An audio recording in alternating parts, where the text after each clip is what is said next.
مرده که دو زن دارد قسم میخورد که من این کار را کرده باشم خانم حرام، ولی در اصل کرده است. در اینجا هر دو زنش طلاق میشود یا یک زنش؟ یعنی یک آدم اگر یک قسم میخورد که مثال یک کار را میگنش که همین کار را تو کرده، میگه نه من نکردم. اگر نه کرده است، میگه اگر کو بگو که اگر کرده باشم زنم با من طلاق. اگر در همینجا بگه که اگر من کرده باشم زنم با من طلاق، در همینجا میگه کدام زنش طلاق میشود، یکمش یا دویمش؟ اینا در مسئله ها برادر عزیز میگه وقتی رفت قطعی کدام زنش که در اول خانه‌داری کرد، یعنی اگر با زن دویم خانه‌داری کرد زن یکم طلاق میشود، با زن یکم اگر خانه‌داری کرد زن دویم طلاق میشود. همین برادر عزیز بگیم که واقع شدن در حق کدامش به خانه‌داری مردک وابسته، با کدامش که خانه‌دار شد همون زمان چی است او دیگریش طلاق میشود. دخترم صنف 8 بود، بیمار شد، گفتن جین داخل شده است. چند وقت در دعاخوانی کردم، خیلی خوب شد. حاضر صنف 11 شده است، ولی نماز یا قرآن را خواندن میگوید یک زن و یک مرد گلوم فشار میدهد. قرآن خواند میگوید تنها ورق سفید را میبینم. پیش همین نماز هم قرآن هم میخواند. التماس بابا به من کمک کنید، گویا چیکار کنم دخترم شفا یابد. اگر کسی همون را خوانده است همون را با مراجعت کنید، برای که اولی تا حال این دخترک شفا یافتگی نیست. وقتی که در حالت قرآن خواندن نفرهای را ببیند یا قرآن وقتی میخواند ورقش سفید میبیند، این آدم تا حال همون زیان همون جین گوییم که همراهش هست. برای همین من درباره نفرهای جین خون به شما گفته بودم. برای همین یگان نفری که انشاءالله دم نفس خوب داره بیاریم باب خانش و دائم در گوشش همون ناوشنیکای تلفن امانه و همون آیتایی که مخصوص به همیه همونا را دائم گوش کنه، پای به طهارت بگرده، نمازاش را به وقتش بخونه. خدا خواه بعد این جین خودش ضعیف میشه و نابود میشه.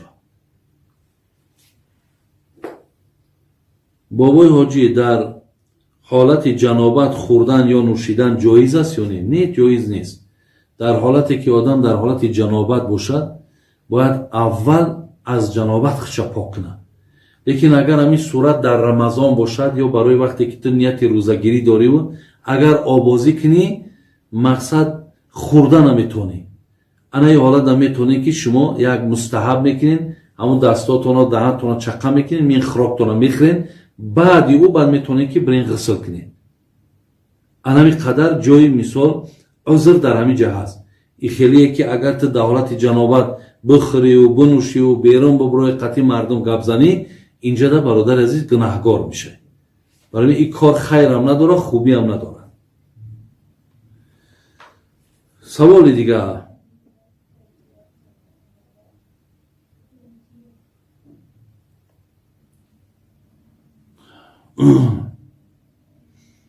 بابای حاجی شوهرم بسیار مرد خدا ترس است، با خیر و با صدقه است، ولی در همین بیماری که آمده است از دنیا گذشت. من 4 فرزند دارم.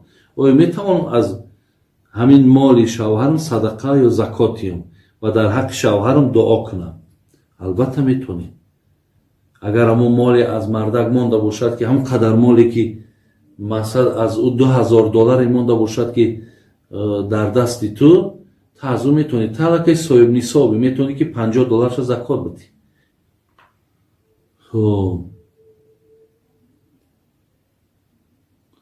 من از شوهر یکمم جدا شدم به خاطر حلال شدن. شوهر کردم، از شوهر دویمم جدا شدم. حاضر باشد شوهر یکمم میخواد ما رو به زنی گیرد. من اگر به شوهر یکمم نگویم که من شوهر کردم به خاطر حلال شدن گناهگار میشوم یا باید حتمی داند؟ اکنون مادامی که شما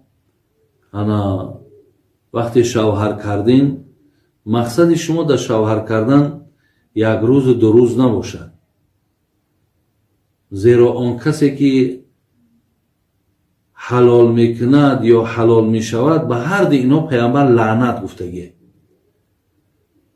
شما امروز در همین مرکزهای خودمان، در مفتیات خودمان مراجعت کنین، اگر به شرط یگان راه ها و یگان قاعده های باشد که به شوهر کردن شما را اگر راه های هست، مثال بعضی کلمه را میگین که مقصد ممکن است که با همون راه حل شه بیاوند، یعنی در او رفته شوهر کردن ضرورت نداره. یکی وقتی کردی و از او که بر آمدی دیگه شوهر یکم آگاه هم که نکنی هیچی باقی نداره. انشاءالله می شود که مقصد با اون نکاح کنی و زندگی تونه کنی.